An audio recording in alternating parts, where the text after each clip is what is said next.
क्या है ये सब? हमें क्या पता मैडम, हम थोड़ी ना देख पाते हैं। और क्या फर्क पड़ता है मैम? फर्क पड़ता है। सफाई और गंदगी नजरों में नहीं दिमाग में होती है। और क्या है ये सब?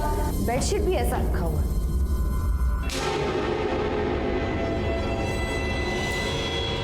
ये क्या है?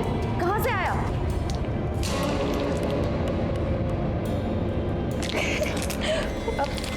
मैडम आपको नहीं पता क्या? शादी तो हुआ होगा ना आपका? वो चपड़ चपड़ आपकी बेटी है ना? Shut up! तुम लोग अपनी अपनी जगह साफ करोगे, अपनी बेड को अच्छे से रखोगे, नहीं तो कल शाम की एक्टिविटी क्लास और हॉबी क्लास कैंसिल कर दूंगी मैं। अगर ये एडल्ट चीजें फिर से हॉस्टल में नजर आई तो देख लेना तुम लोग मैं क्या करती हूँ। मम्मा चलो ना, मुझे बहुत भूख लग रही है। ए चपड़ चपड़ क्या खा रही है? एप्पल? हाँ, अब यहाँ का दूध और फल आपकी बेटी खाएगी क्या? ये मेरा है।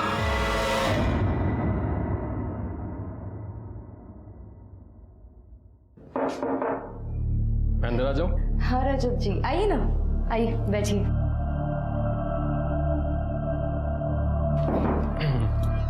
क्या कर रहे हो? कुछ नहीं, बस थोड़ा काम। मैंने कहा था ना आपसे, ये लड़कियां जहर हैं जहर। अभी आपने कुछ में माया से बात करनी होगी, उसे बोलो कंप्लेंट वापस ले ले, तभी कुछ हो सकता है। लेकिन सर, इंसान के दिमाग में क्या चल रहा है किसे पता। सर वो कुर्सी पे बैठे बैठे हमारी आंख लग गई थी सर। वो दरवाजा पीटने का आवाज सुने तो हम उठ के भागे। जब वहाँ गए तो बच्चे मर चुके थे साहब, और दूसरे बच्चे लोग वहाँ सब खड़ा था साहब, वो छोकरी लोग वहाँ पे। किसी ने माया से बदला लेने के लिए उसकी बच्ची को मार दिया था। वॉचमैन मनोहर हमारी हिरासत में था। मनोहर के पास माया की बेटी को मारने की वजह भी थी। बदला लेने के लिए आदमी किसी भी हद तक जा सकता है।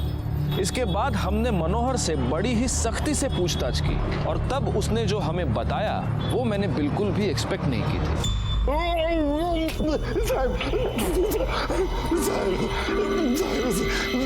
खुद अपना हरकत के बारे में तो कुछ नहीं बता रहे थे। कैसी हरकत? सर कुल मिलने आता है रात को मैडम को, कमरे की चाबी भी है उसके पास। हम मैडम को खुद बोले सर कि कौन है जो रात में मिलने आता है तुमको। नजर रखने को बोला था तुमको। क्या कर रही हो? झापड़ मार के बूढ़े आदमी को। अपना हिसाब करो, निकलो यहाँ से। आप प्रिंसिपल नहीं हो इधर के? 10 साल से काम कर रहे हैं यहाँ। क्या काम? तुम्हारे रहते ये कांड यहाँ पे हो रहा है। प्रिंसिपल मैडम आज स्कूल में नहीं है, कल मैं उनसे बात करूंगी। और ये जो सब कुछ हो रहा है ना, तुम भी मिले हुए हो। गलत बात है मैडम, बहुत गलत। और वो भी गलत है जो रोज तुम्हारे कमरे में होता है रात में। क्या क्या बोला तुमने? कोई आता है ना कमरे में तुम्हारे? तू रुक, कल मैं मैडम से बात करती हूँ, फिर देख मैं क्या करती हूँ। हम पे इल्जाम लगा दिया, हम तो बदला ले रही है साहब। साहब उसका आदमी से भी उनका नहीं जमता है साहब, बहुत झगड़ा होता है साहब। कल सुबह भी आया था साहब। एक बात समझ में आया, अगर स्वीटी मेरे पास नहीं रहेगी ना तो किसी के पास भी नहीं। सच कह रहे साहब। नहीं सर वो चौकीदार झूठ बोल रहा है, सब बकवास कर रहा है। वो मेरे कमरे में कोई नहीं आता था रात को। लेकिन वो तो ये कह रहा है कि उसने कई बार देखा है। कोई है जिसके पास आपके कमरे की चाबी है शायद। नहीं सर वो कहानी बना रहा है। सर आप ही बोलिए ना कि अगर कोई आता, अगर उसने किसी को देखा होता तो पकड़ा क्यों नहीं उसको? सर वो आदमी इतना निकम्मा है कि स्कूल के कैंपस में बाहर के लड़के घुस आते थे, लड़कियों के साथ बदमाशी करते थे। और आपको तो जुगल का केस पता ही है ना सर? हाँ मुझे पता है, अब तो वो बेल पर छूट भी गया। सर उसके खिलाफ एक्शन ली ना, इसीलिए उसने मेरे बेटे को, मेरी बेटी को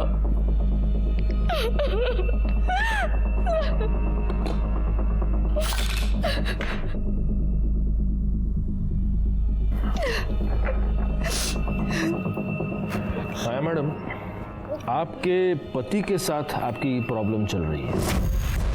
सर हमारे डिवोर्स की बात चल रही है, हमारी कभी बनी नहीं। उसको मेरी बेटी चाहिए थी। वो बोल रहा था कि या तो बेटी उसके पास रहेगी या किसी के पास नहीं रहेगी, है ना? जी सर। तो कहीं ऐसा तो नहीं कि उसी ने आपकी बेटी को? नहीं सर, नहीं। स्वीटी अपने पापा को पसंद नहीं करती थी, लेकिन परेश उसे मार नहीं सकता सर। क्यों नहीं पसंद करती थी स्वीटी अपने पापा को? ये माया अभी भी हमें पूरी बात बता नहीं रही है गायकवाड़। और अगर चौकीदार की बात माने तो माया से मिलने कोई आता भी था। ये माया का पति, इन दोनों की डिवोर्स की वजह क्या है? जिस दिन स्वीटी का मर्डर हुआ उस दिन ये पति भी तो आया था। एक काम करो, माया के कॉल रिकॉर्ड्स निकालो। सर बता। ये परेश नाइक इधर ही रहता है क्या? हाँ साहब, इधर बाजू में ही रहते। हाँ, उसका और उसकी बीवी का कुछ गड़बड़, कुछ झगड़ा वगड़ा। अरे साहब क्या बताऊँ आपको, साहब रात रात भर चिल्लाती रहती थी बेचारी, और बच्ची तो अलग से रोती थी।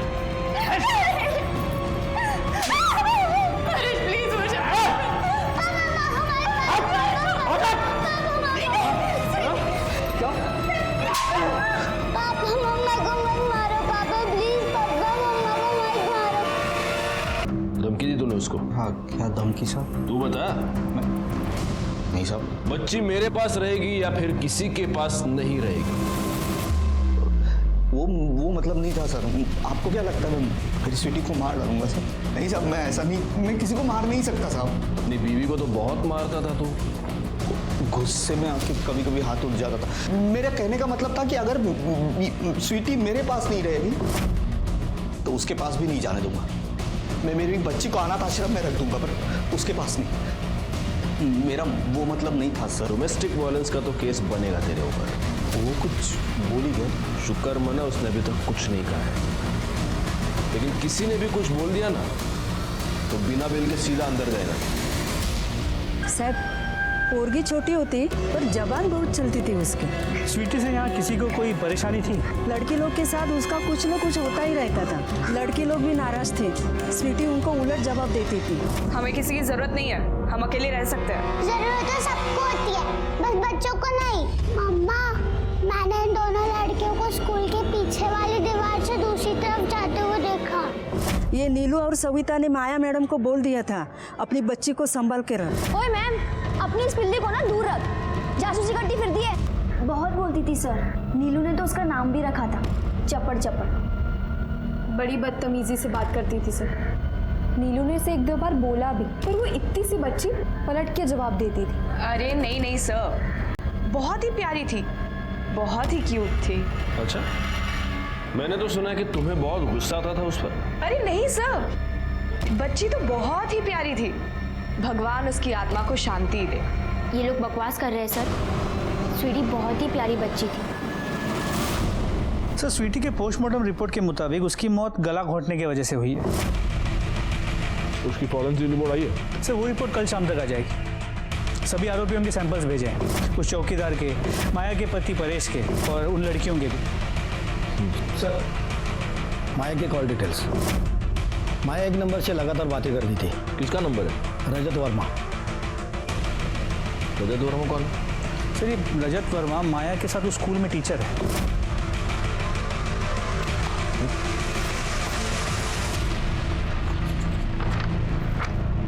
दोनों एक दूसरे से इतनी बातें कर रहे हैं, जरूर इनके बीच कुछ ना कुछ तो है। उस चौकीदार ने भी कहा था कि माया के कमरे में रात में कोई तो जाता है। सर कोई मिलने आता है रात को मैडम को। यही जाता होगा रजत वर्मा। नहीं सर, मैं कभी कभी जाया करता था, और सर वो भी दिन में सिर्फ जाता था मैं। अच्छा अच्छा, इस कैंपस में जो सारे कमरे हैं तो आप टीचर्स लोग कैंपस में ही रहते हैं? हाँ सर, हम सब यहीं रहते हैं सर। ओके, और तुम्हारे और माया के बीच मतलब कुछ? सर हम सिर्फ कलीग्स हैं, और मैं पिछले 8 साल से सर यहाँ पढ़ा रहा हूँ। मैंने तो जस्ट ज्वाइन किया अभी। नहीं तो फिर तुम दोनों के बीच इतने फोन कॉल्स क्यों होते थे? हाँ, दिन में 12-12, 13-13 बार। हमने आपके कॉल रिकॉर्ड चेक किए। सर वो काम के सिलसिले में हमारी बात होती थी सर। बच्चों के स्टडीज, उनके प्रोजेक्ट्स, ये सब करने होते थे, इसलिए बात होती थी। हाँ सर, वो थोड़ा फैमिली को लेकर बहुत ज़्यादा परेशान थी, क्योंकि डिवोर्स हो रहा था सर उसका। तो सर वो मेंटली बहुत ज़्यादा टूट चुकी थी, तो वही सब चीज़ें मेरे साथ शेयर करती थी। सर मेरी एंगेजमेंट हो चुकी है राधा मोरे। सर यहीं पे क्लर्क है, आप चाहो तो चेक कर सकते हो सर। हाँ वो तो हम बिल्कुल चेक करेंगे। अच्छा गायकवाड़, एक बात बताओ, वो वॉचमैन कुछ बता रहा था चाबी के बारे में कुछ? तो वॉचमैन ने कहा था कि माया के कमरे में कोई देर रात जाया करता था। और शायद उसके पास कमरे की चाबी भी थी। चलो मास्टर जी के भी कमरे की तलाशी ले लो, कर ले शोधा। अरे गायकवाड़, मास्टर जी की भी तो तलाशी लो। सर मेरे पास क्या है सर? अरे नहीं, फॉर्मेलिटी सर कुछ नहीं है सर, सर कुछ नहीं है सर, मैंने बोला ना कुछ नहीं है सर। कुछ नहीं है करते करते इतनी सारी चाबियां निकल आई। हाँ बताइए मास्टर जी, ये चाबियां कौन सी है? सर ये चाबी मेरे रूम की है सर, और लॉकर की। अच्छा। आप लोग चाहो तो चेक कर सकते हो सर। हाँ, वो तो हम चेक करेंगे, काम ही है हमारा। और ये सर कानपुर में जो मेरा पुराना वाला घर है ना, उसी की चाबी है सर ये। ओह, कानपुर के हो? हाँ सर। चलो आओ चलते हैं। कहाँ sir? Kanpur. Sir sir sir Maya का कमरा।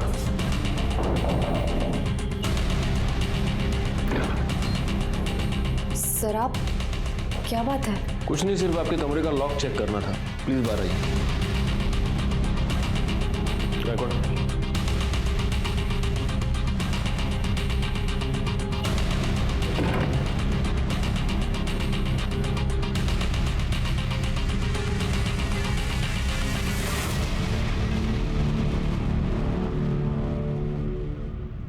तो मास्टर जी ये है आपका पुराना घर। गायकवाड़, डालो इसको गाड़ी में। सर आप खामोखा शक करो मेरे ऊपर, मैंने कुछ नहीं किया है। अरे नहीं मास्टर जी, सिर्फ आपको हमारे पुलिस स्टेशन की काली कड़क चाय पिलाएंगे, बाकी कुछ नहीं। जाओ। अरे सर कुछ नहीं किया मैंने सर।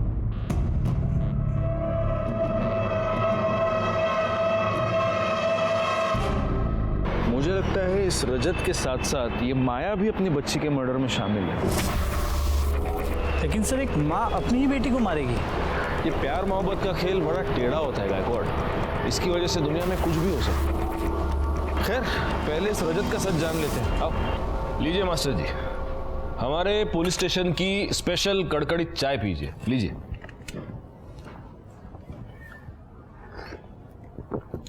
अब बोलिए। सर वो मेरे सामने इमोशनल हो गई थी, मैंने उसको तसल्ली दी तो फिर बात फिजिकल हो गए। उसके कमरे में रोज जाते थे? नहीं सर, 2-3 दिन में एक बार। प्यार माया से करते थे और एंगेजमेंट किसी और से कर ली? सर प्यार व्यार नहीं था, वो तो बस ऐसे ही जरूरत थी, और जरूरत पूरी होते ही तुमने एंगेजमेंट किसी और से कर ली। तो माया ने कुछ कहा नहीं तुमसे? सर जरूरत हम दोनों की थी। वो तो थी, लेकिन तुम्हारी एंगेजमेंट की न्यूज सुनने के बाद उसने कुछ भी नहीं कहा तुमसे? मैं शाम को 6 बजे आ रहा हूँ, तुम तैयार हो? ठीक है। क्या चल रहा है ये? कौन है ये? मैं तुम्हें बताने ही वाला था, ये राधा है जिससे मेरी एंगेजमेंट हुई है। क्या? क्यों? क्या बोल रही है ये औरत रजत? कुछ नहीं, तुम घर चलो, तुम बताता हूँ। चलो आराम से। क्या बकवास कर रही हो तुम? और हमारे बीच जो चल रहा था वो? क्या हमारे बीच चल रहा है? तुम मैरिड हो और मैं, लेकिन मैंने समझाया तो वो समझ गई। समझ गई? जी सर। अरे वाह। अच्छा एक बात बताओ, ये माया की बच्ची की डेथ हो गई, उसके बारे में तुम्हें क्या लगता है? सर वो चौकीदार बदला ले रहा है। आपको भी ऐसे ही लगता है? सर हम भी उसी की इंक्वायरी कर रहे हैं। एनीवे, आप जा सकते हैं, लेकिन आप ये शहर छोड़कर नहीं जा सकते। जी सर। गायकवाड़, स्वीटी की गर्दन पर जो फिंगरप्रिंट्स मिले थे, उसकी फॉरेंसिक रिपोर्ट आ गई? नहीं सर, वो रिपोर्ट कल शाम तक एक्सपेक्टेड है। भेज दो, मास्टर जी का ये ग्लास भी भेज दो फिंगरप्रिंट्स के लिए। सर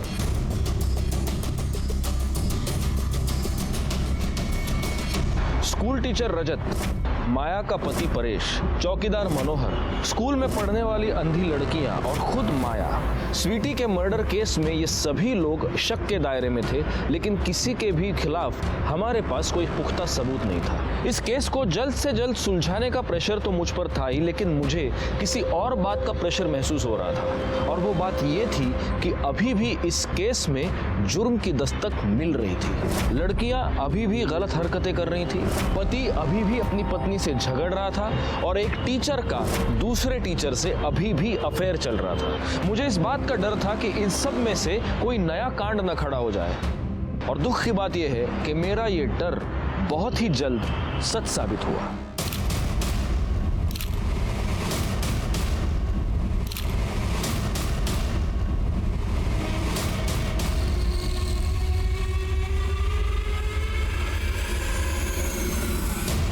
लगता है इस दुपट्टे से ही गला घोटा था। निशान देख रहे हो गले पर?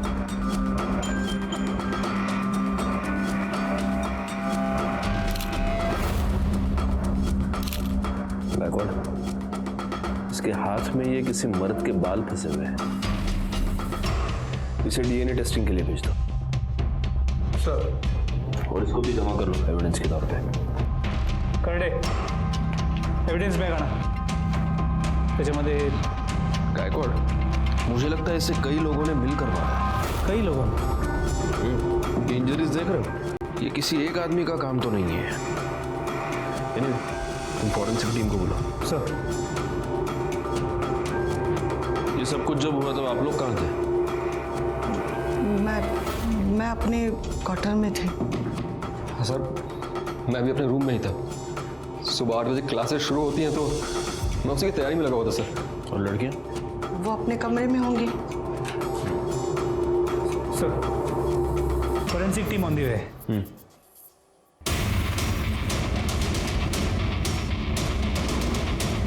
Excuse me.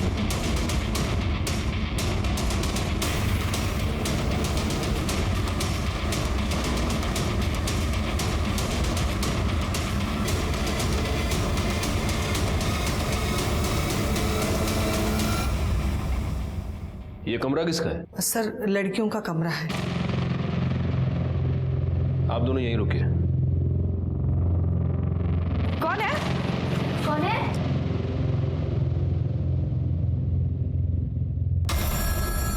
शांत बैठो। पुलिस है, पुलिस। पुलिस? कर दे सिस्टम पूछ रहा।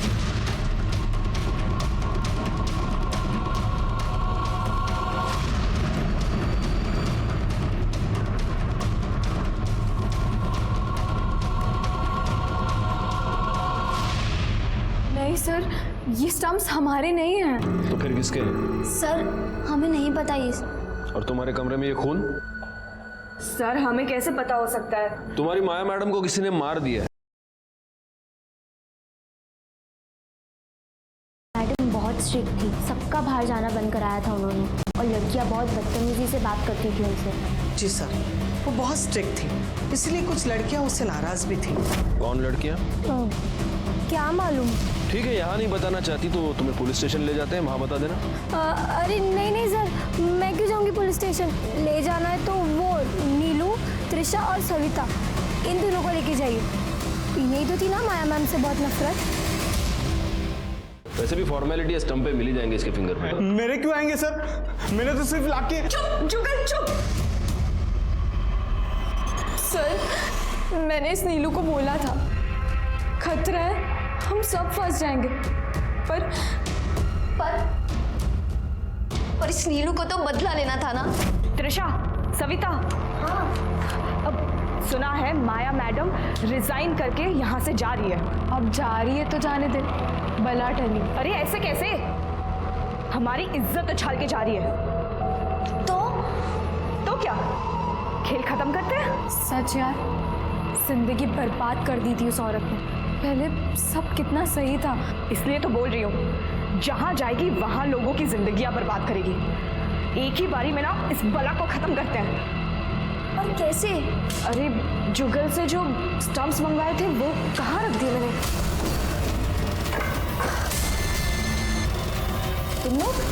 तुम लोग यहाँ? क्या बात है? अरे कर क्या रहे हो तुम लोग? चलो चलो चलो।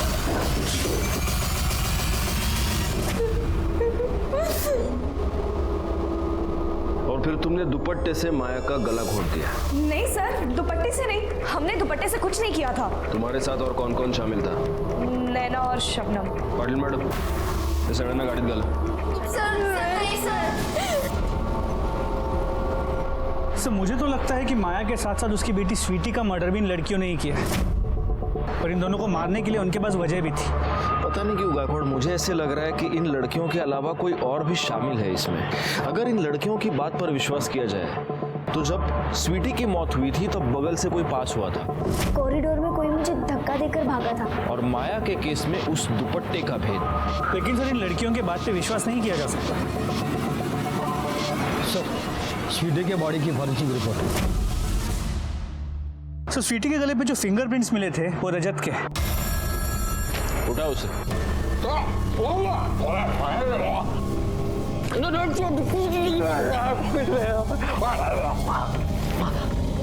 सर मैंने कुछ नहीं किया सर। कुछ नहीं किया? नहीं सर, मैंने कुछ नहीं किया सर। ऐसे नहीं बताओगे। स्वीटी की फॉरेंसिक रिपोर्ट आ गई है। उसके गले पर जो उंगलियों के निशान मिले हैं वो तुम्हारी उंगलियों के हैं। देखो मास्टर जी, सच बता दो, वरना शक की बिना पर और इस सबूत के बेसिस पर तुम्हें अंदर डाल के मिर्चियां तो खिलाते रहेंगे हम। लेकिन अगर बताओगे तो शायद यू नो। सर मैं स्वीटी को मारना नहीं चाहता था सर, लेकिन माया सर मेरे पीछे पड़ी हुई थी।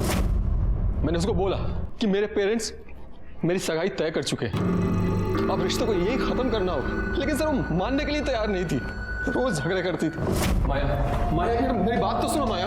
मुझे कुछ नहीं सुनना है, तुम बस मुझसे शादी कर लो। देखो ऐसा कुछ नहीं हो सकता है, इस रिश्ते को यही खत्म करना होगा यार। ओके ठीक है, तो हमारे बीच जो कुछ भी चल रहा है ना, और मेरी प्रेगनेंसी की खबर, कि तुम्हारी राधा को, प्रिंसिपल को और पूरे स्कूल में मैं फैला दूँ। तुम ऐसा नहीं कर सकती हो माया।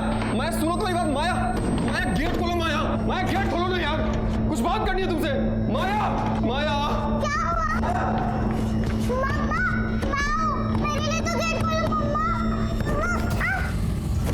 माया मैं बोल रहा हूँ गेट खोलो। माया मैं सच बोल रहा हूँ, इसको जान से मार दूंगा। माया खोलो गेट। माया माया गेट खोलो।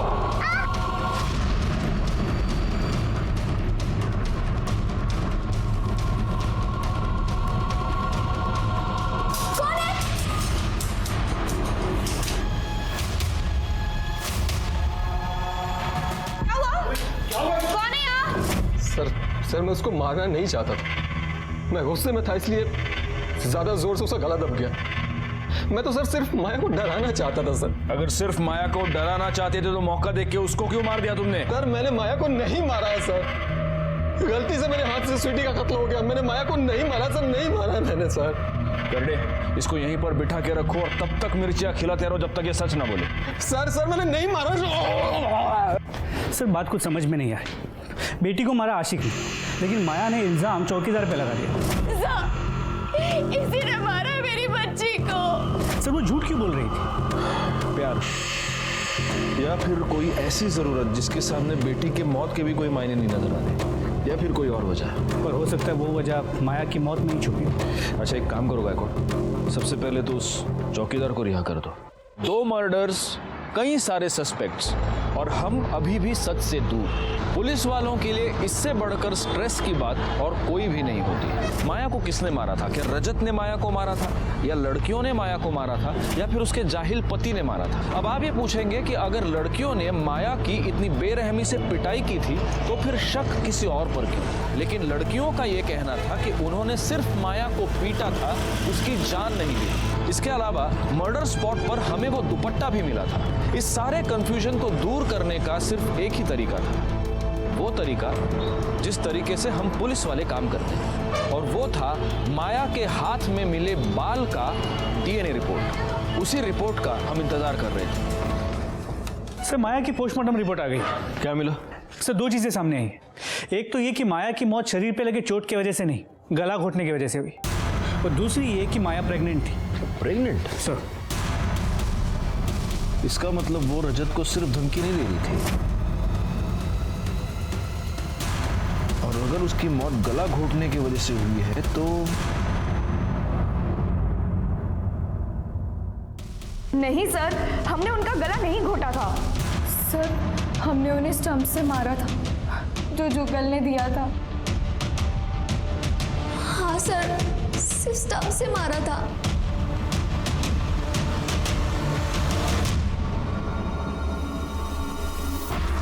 उसको मार के क्या करूंगा साहब, बेटी तो गई, और जिस दिन ये सब कुछ हुआ मैं पूना में था साहब। किसी को भी पूछ लो, मेरा सेट उधर है। अब आप पूछ लीजिए सर। सीट का नंबर? सेठ का नंबर? हाँ शोभा, मैं आते वक्त लेते आऊंगा सब्जी, हरी सब्जी लाऊंगा। अरे नहीं बाबा, आलू खाना बंद कर दिया मैंने। हाँ चलो अभी रखो फोन, तुम रखो, बाय। हाँ बोलो सर, मैंने पता किया कि परेश सच कह रहा है। माया के मर्डर के वक्त वो पुणे में था। मैंने ये बात उसके सेठ से कंफर्म भी की। तो अगर परेश ने नहीं मारा तो फिर किसने मारा? सर, माया के हाथों में जो बाल मिले थे उसके डीएनए रिपोर्ट। सर, किसी प्राइम सस्पेक्ट से मैच हो रही है? किसी से नहीं, सिवाय चौकीदार के। चौकीदार? लेकिन ये कैसे हो सकता है? माया के मर्डर के वक्त वो जेल में था। रिपोर्ट ये कह रही है गायकवाड़ के चौकीदार से कुछ % तक डीएनए मैच हो रहा है। कुछ % तक? मतलब? हमें क्यों लाए साहब? तुम्हें यहाँ इसलिए लाए हैं क्योंकि तुम्हारे बाल बहुत झड़ते हैं। बाल? माया की डेड बॉडी पर जो बाल मिला है वो तुम्हारा है। अब पूरी कहानी तुम हमें बताओगे या हम? हमारे भाई की इज्जत उतार के रख दी उस औरत ने।